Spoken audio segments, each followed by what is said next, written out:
Bonjour, voilà, je vous présente aujourd'hui donc une nouvelle chronique avec un tarot donc fait par Inner You. Je vous avais déjà présenté à l'époque le tarot inconnu, The Wild Unknown Tarot. Et donc là, je vais vous présenter Animal Spirit. C'est un tarot, enfin c'est pas un tarot, c'est un jeu, on va dire, beaucoup plus tourné sur le chamanisme, sur des animaux totémiques. Voilà donc avec l'œil unique du reptile.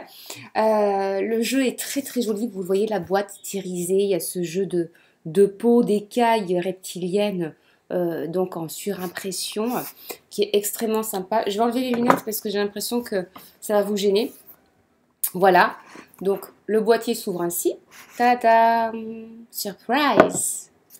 Donc on a une petite languette en satin gris perlé pour être plus précise, avec un petit fascicule, mais alors vraiment minimaliste. C'est juste ce qu'il faut pour pas décourager donc des novices. On peut le déplier. Donc à l'arrière, vous avez donc une image qui peut être utilisée comme une image poster avec l'aigle. Moi, j'ai reçu l'aigle. Voilà, il y a des séries limitées. Hein.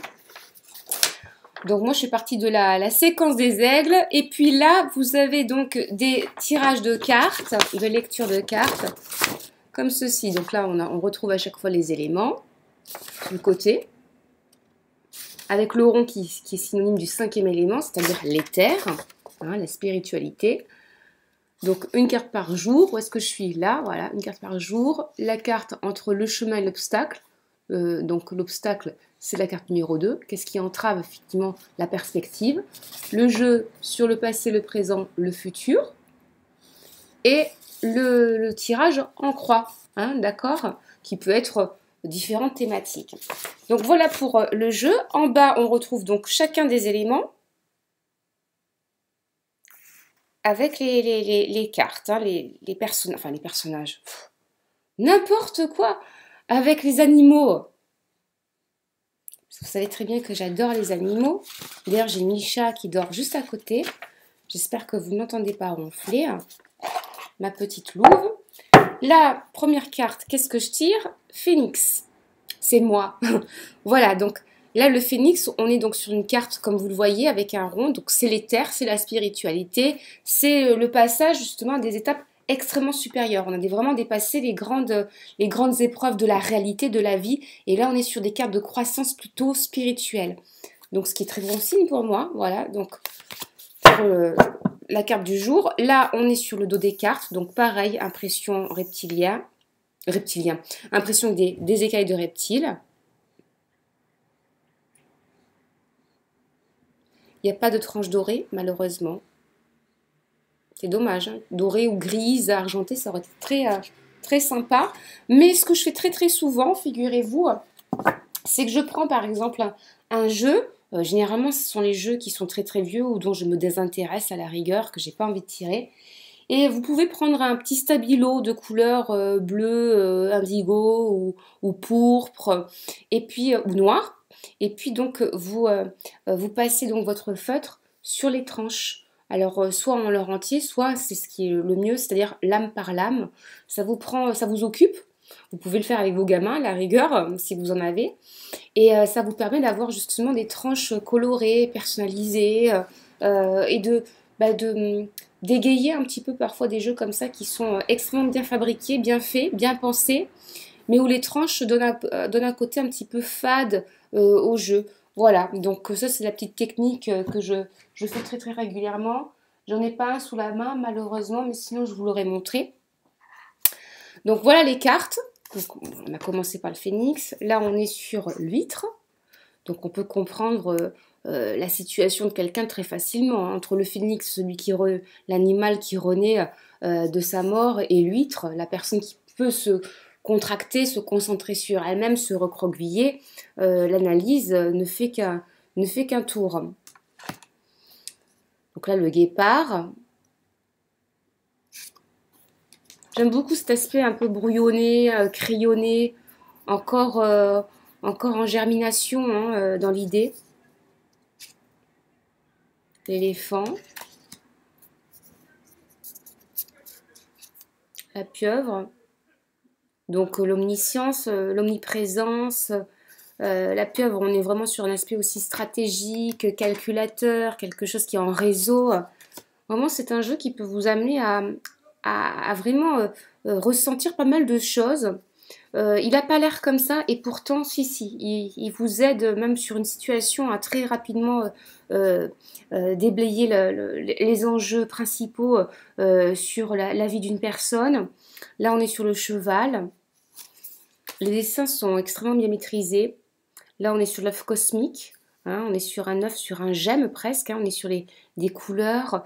Donc, on est sur le serpent cosmique, c'est-à-dire l'Ouroboros, qui emprisonne l'idée, qui va la couver, qui va la protéger.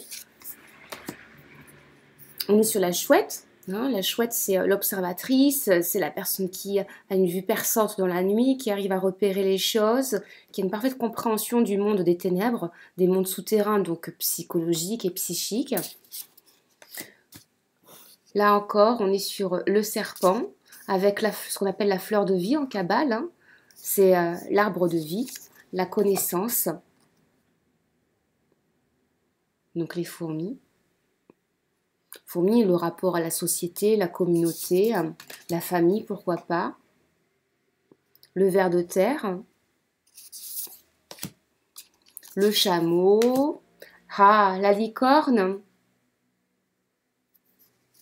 Très belle carte. Le lion. Le vautour. La baleine. Le rossignol.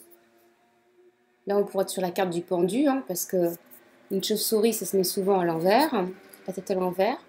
On peut trouver quelques analogies très rapidement avec le tarot, si on le souhaite. Alors, pas sur l'ensemble du jeu, hein, parce qu'il y a 63 cartes, mais malgré tout, on peut avoir des analogies, des inspirations qui nous relient au tarot très aisément. On est sur le renard, là. Donc, le renard, l'animal de la ruse, hein, la tortue, le cobra, la panthère, serpent de mer, avec l'impression qu'il y a un œil unique. Hein.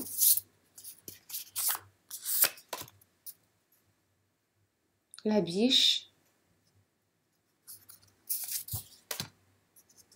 le bison, ou le buffle, je crois, oui, c'est ça, c'est un buffle.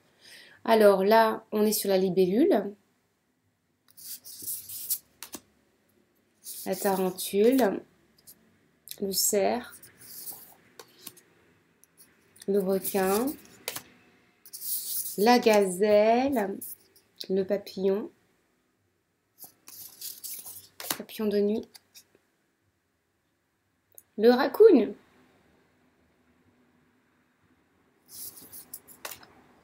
le crocodile, l'arrêt, avec ce jeu de couleurs hein, dans la colonne vertébrale de l'arrêt, avec des alignements qui correspondent au chakra, l'étoile de mer, qui peut renvoyer à l'étoile, hein, la carte numéro 17 du tarot, qui symbolise l'espoir, l'abeille, l'aigle, le roi des cieux. On est sur donc une loutre, oui, c'est ça. Un poisson, l'œuf doré. Donc là, on est sur la terminaison, la finalité du cycle, de l'achèvement donc de toutes les étapes de transformation de l'individu jusque dans les étapes les plus poussées, les plus spirituelles. Donc là, l'œuf doré, donc on a vraiment rejoint les sphères les plus importantes. On a vraiment été jusqu'au bout de son initiation. On ne peut pas aller plus loin, à part recommencer. Voilà, donc là on est sur le dauphin, le zèbre, la grenouille, le lapin, le lézard. Donc là, je ne sais pas ce que c'est, Firefly. Faudrait m'expliquer, je ne sais plus ce que c'est. C'est peut-être une luciole, non? Voilà. Là, on est sur quoi? Une marmotte. On est sur un pan ici. Le loup.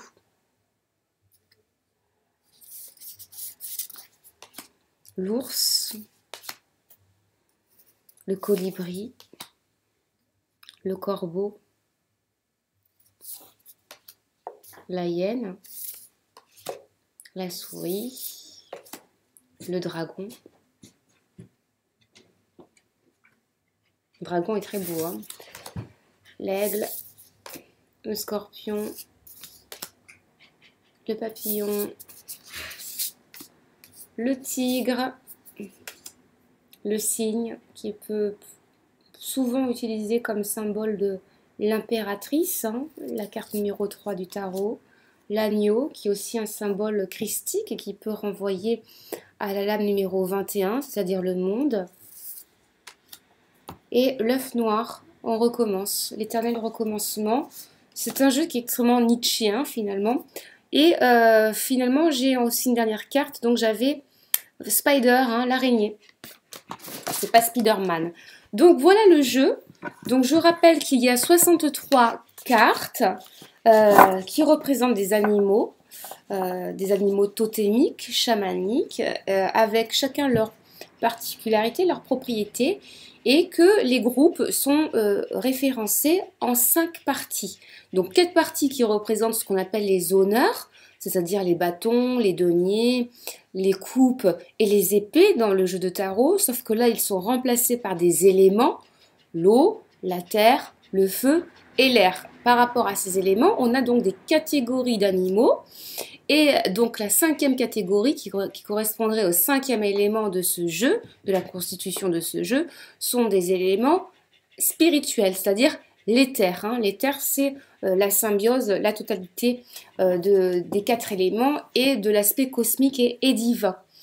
Voilà pour ce jeu. Je vous montre donc la boîte une dernière fois. Je le remets dans sa boîte avec le petit fascicule explicatif qui fait office aussi de petits posters. Et je referme la boîte en vous disant bonne soirée. Voilà.